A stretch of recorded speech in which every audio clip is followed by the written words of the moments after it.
I sent my own father to prison to save my sister. The last time I saw my dad before he vanished for a decade, the world felt simple. I was 9 years old, all scuffed knees and boundless energy. He knelt down on our cracked driveway, the smell of motor oil and cheap cologne clinging to his work shirt. He put his rough hands on my shoulders and looked me straight in the eye. "You'll always be my little man," he said, his voice thick with an emotion I couldn't understand. Then he stood up, got into his beat-up Ford truck, and drove away without a single look back. I stood there until the red taillights were just a memory. My sister, Lily, was only 3, too young to grasp that our family had just been fractured beyond repair. I didn't see him again until I was 19, and by then, the simple world of my childhood was a distant, hazy dream. Everything had fallen apart. Our mom was never going to win any Mother of the Year awards. After Dad left, whatever maternal instincts she possessed seemed to curdle into a bitter resentment that she aimed squarely at us. She was a creature of loud noises and sharp edges, yelling, slamming cabinets, her voice a constant, grating soundtrack to our lives. We were the reason Dad left, the reason she was tired, the reason there was never enough money. She ran a side hustle out of our garage, selling pills and powders to a rotating cast of shady characters who would pull up at all hours of the night. Our job was to lie about it. "It's just a friend of Mom's," we were taught to say, even as the smell of weed wafted through the house and strangers with dead eyes passed cash to our mother in the dim garage light. I hated it. I hated the fear, the instability, but most of all, I hated what it was doing to Lily. She deserved a childhood, not a constant state of high alert. The breaking point came when I was 17. I came home from my after-school job to find Lily, then 11, sitting on the front steps, shivering. A deal inside had gone bad. There was shouting, the sound of glass breaking. I saw a man storm out, his face contorted in rage. I looked at Lily's terrified face, and something inside me just snapped. I wasn't trying to be a hero. I wasn't trying to save the world. I just wanted my little sister to be safe. So I called the cops on my own mother. With Mom in jail and Dad a ghost, the world suddenly narrowed to just 2 people, me and Lily. I became her legal guardian. It was a terrifying, overwhelming responsibility for a 17-year-old kid who still wasn't sure how to shave properly. I dropped out of my regular high school and switched to an online program I could do late at night. I got a second job, washing dishes at a greasy diner until 2 a.m., then waking up at 6 a.m. for my shift stocking shelves at the grocery store. I learned to run on caffeine and sheer willpower. I picked Lily up from school every day, helped her with her homework, and tried to be the stable presence neither of our parents ever was. I remember one year, I skipped meals for 3 weeks, telling her I wasn't hungry, just so I could afford the ridiculously expensive princess-themed birthday cake she wanted. I had no backup plan, no family support, nothing. But we were okay. We had each other. We survived, thanks in large part to a kinship care program that gave me $2,000 a month to care for her. That money was our lifeline. It was the only reason we had groceries in the fridge and the light stayed on. Then after 10 years of silence, my dad came back. He just showed up on our doorstep one Tuesday afternoon, looking like a man from a different world. He was healthy, his face filled out, wearing clean clothes and nice shoes that didn't have holes in them. The sight of him sent a jolt of confusion and anger through me. He said the danger was over, some vague threat that had supposedly forced him to leave all those years ago. He said he wanted to make things right. He looked at me, at the dark circles under my eyes and the exhaustion etched into my face, and he said all the right things. He told me I deserved to live my own life, to go to college like a normal kid, to not have the weight of the world on my shoulders. He said he could take Lily. He could give her the stability of a father, and it would give me freedom. At first, my distrust was a wall of solid steel. This man was a stranger who shared my DNA, but he was persistent. He started showing up to Lily's school plays, sitting in the back, a proud, teary-eyed father. He helped us pay a late water bill when my hours at the diner got cut. He came over one Saturday and fixed the broken door on our apartment that had been letting in a draft for months. He played the part of the redeemed father perfectly. "I wasn't perfect," he'd say, shaking his head with a practiced look of regret. "But I want to be there now, for both of you." And slowly, foolishly, I started to let my guard down. The desperate, exhausted teenager in me wanted to believe him. I wanted to believe that maybe, just maybe, he had changed. I wanted a break. So I made the biggest mistake of my life. I gave him temporary custody. He sold me a beautiful story. He told me to take a break, to go live with my grandma and grandpa across the state. "Focus on yourself for a while," he said, clapping me on the shoulder. "You've earned it." He promised he would move near them soon, so Lily wouldn't be alone, so we could all be a real family. I bought into the fantasy. I quit both my jobs. I hugged Lily goodbye, a long, tight hug that felt like tearing a part of myself away. I left behind my friends, our little apartment, and the entire life I had painstakingly built from the rubble our parents left behind. I moved across the state, and for the first time in years, I started to breathe. I slept for 10 hours a night. I read books. I started looking at community college applications. And then, just a few weeks into my new, fragile freedom, I got the call that shattered everything. It was Lily. Her voice was a small, shaking whisper on the other end of the line. Dad's not. He's not good, she stammered. She told me he was using the $2,000 from the state to buy drinks and pills. That the friends who were always over weren't friends at all. They were men, rough men, who were at the house every night. She said they looked at her funny, that they hit on her. One of them had tried to touch her. My blood ran cold. When she told our dad, when she begged him for help, his response was to blame her. Stop wearing shorts, he told her. And it wouldn't happen. The next morning, I packed a bag.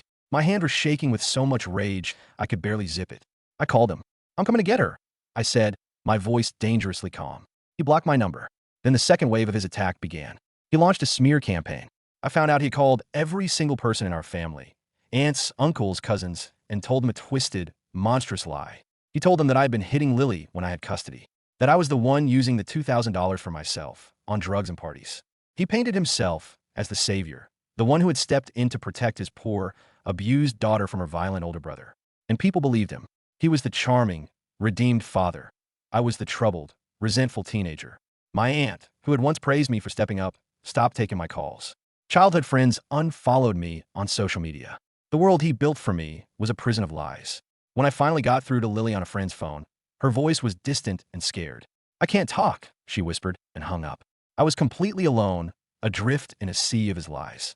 I had raised her, given up my entire youth for her, and now, in the eyes of the world, I was the villain. I had to keep reminding myself that Lily wasn't being cruel. She was being controlled. Fear, I knew, could twist the truth into unrecognizable shapes. With no one left to turn to, I did the one thing I swore I would never do. I want to see my mom. She was still in prison, her face harder, her eyes colder than I remembered. A smirk played on her lips when she saw me through the reinforced glass. You look tired, she said, the word a casual jab.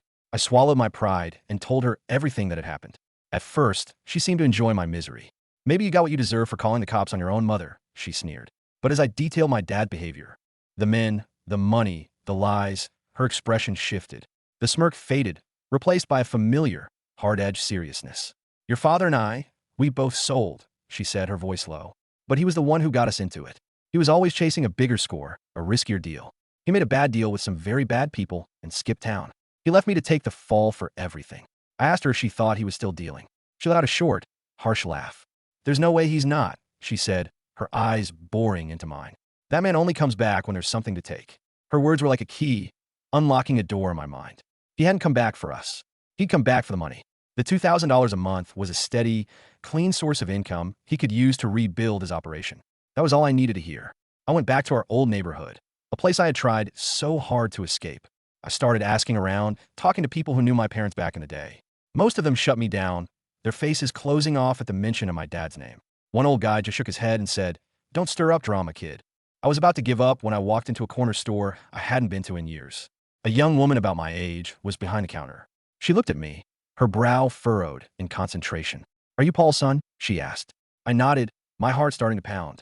She told me to follow her to the back room. She explained that her father used to own the place, but he had passed away a few months back. While cleaning out his office, she had found a ledger and a box of old security tapes. Her dad, it turned out, had a side business of his own, blackmail. He had a camera pointed at the alley behind the store, and he would record the deals that went down, collecting hush money from the dealers. She pushed the dusty ledger across the table towards me. One name showed up in its pages again and again. My dad's. She let me take the tapes. They make me feel sick, she said, her voice filled with disgust. I don't want anything to do with this. I spent the next 2 days watching hours of grainy, black and white footage. It was a parade of ghosts from my childhood, faces I recognized from the periphery of my parents' chaotic lives. But the last tape, dated just a few weeks before my dad reappeared in our lives, hit me like a punch to the gut. There he was, standing in the alley behind the store, handing off a bag to another man. He looked over his shoulder, a greasy smile spreading across his face, and said something directly to the hidden camera. Gotta clean up my act. Got court next week. I brought everything, the ledger, the tapes, to the police. They were skeptical at first, another kid with a grudge against his dad. But the evidence was undeniable. They launched an investigation. 2 weeks later, they arrested my dad in the parking lot of Lily's middle school. I was granted temporary custody again. The moment Lily saw me, she collapsed into my arms, sobbing. "I'm so sorry," she cried over and over. "Are we safe now?" she asked. her voice small.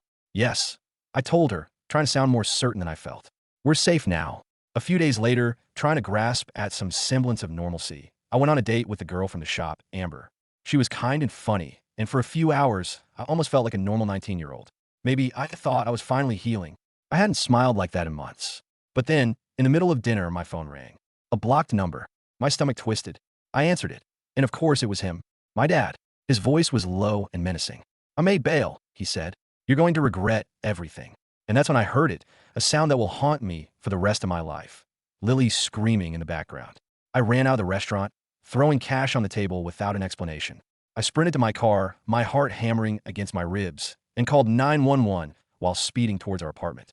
The dispatcher was yelling at me to slow down, but I couldn't. All I could see was Lily's terrified face. I got to our place in record time. The front door was wide open, splinter near the lock. I rushed inside, shouting her name. The apartment was trashed. Drawers were pulled out, their contents strewn across the floor. Clothes were everywhere. And there, in the middle of the living room floor, was Lily's favorite stuffed rabbit, the one I'd saved up for 3 weeks to buy her for her 5th birthday. One of its soft, floppy ears had been torn completely off. The sight of that violated toy made my stomach heave.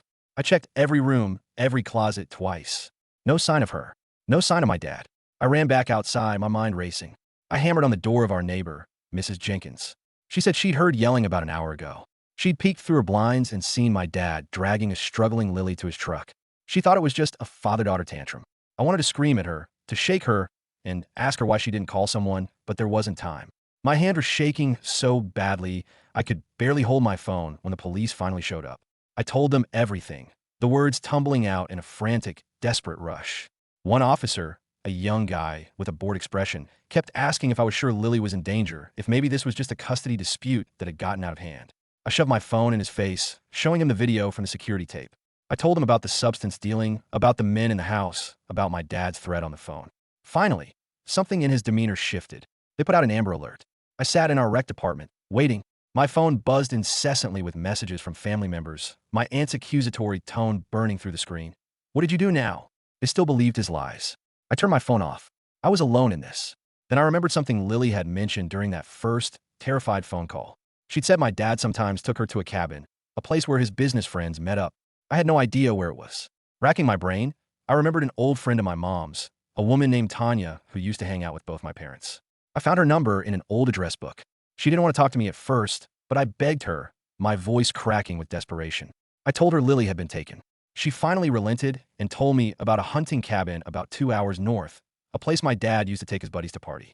She gave me rough directions. I didn't tell the police where I was going. I was afraid they'd stop me, or worse, that they were moving too slowly. The drive was a nightmare. Every minute that passed felt like an hour, my imagination conjuring up 1,000 terrible scenarios. The paved roads gave way to gravel, then to a rutted dirt track that threatened to swallow my old car whole.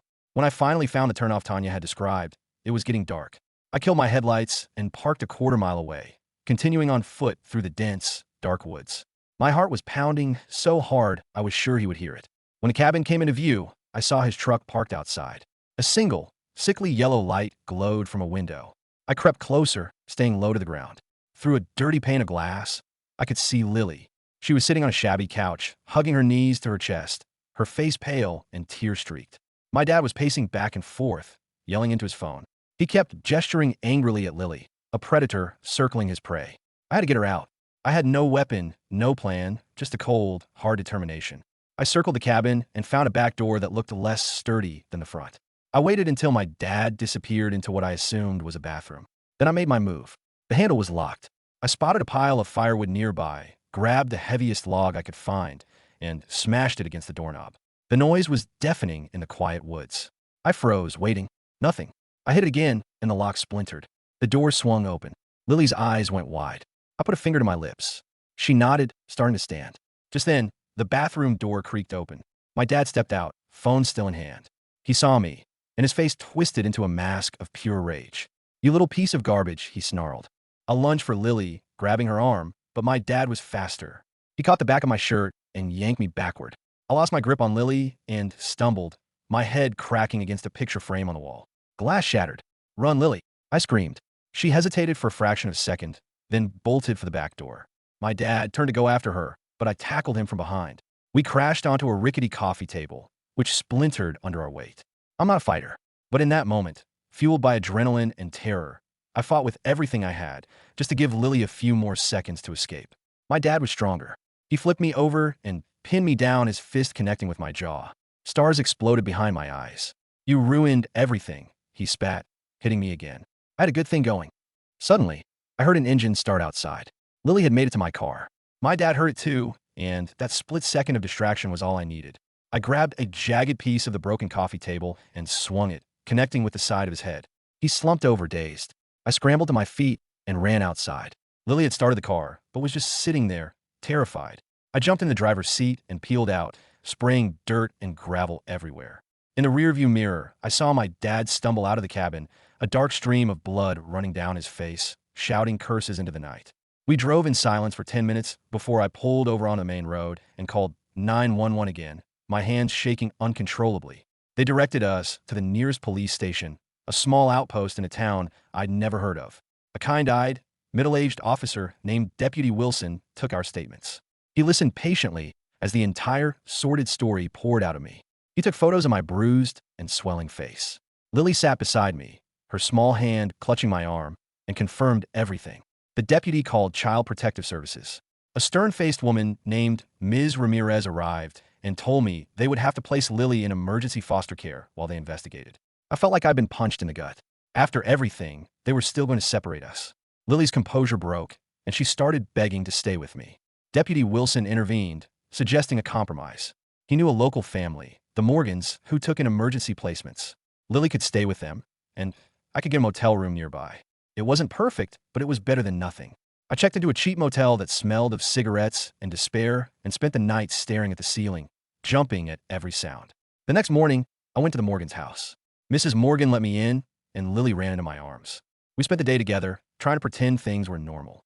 But as I was leaving, Lily whispered that she'd heard Mr. Morgan on the phone, talking to someone about Paul's kid. A chill went down my spine. That night, I couldn't shake the bad feeling. I drove back and parked down the street, just watching the house. Around midnight, a car pulled up. A man got out and went inside. I recognized him. He was one of the men who used to hang around our apartment, one of the men who had made Lily uncomfortable. My blood ran cold.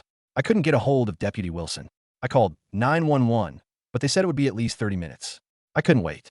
I hammered on the Morgan's door. Mr. Morgan answered, annoyed. I pushed past him, shouting for Lily. She wasn't there. Mrs. Morgan broke down, crying.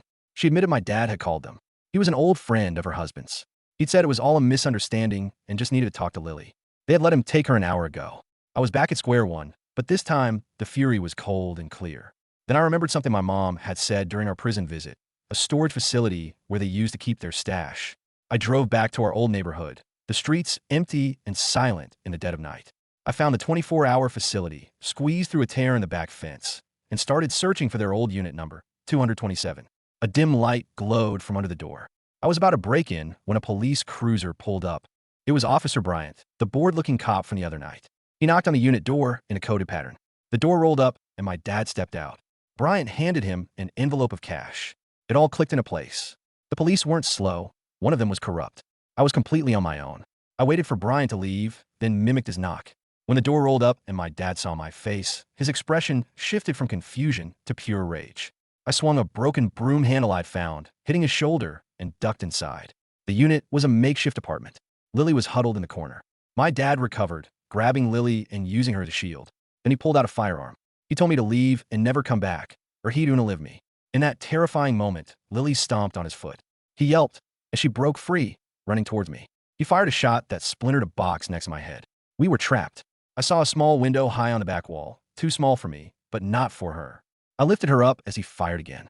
She scrambled through just as his firearm clicked empty. As he reloaded, I rushed him. We crashed to the ground, grappling for the firearm.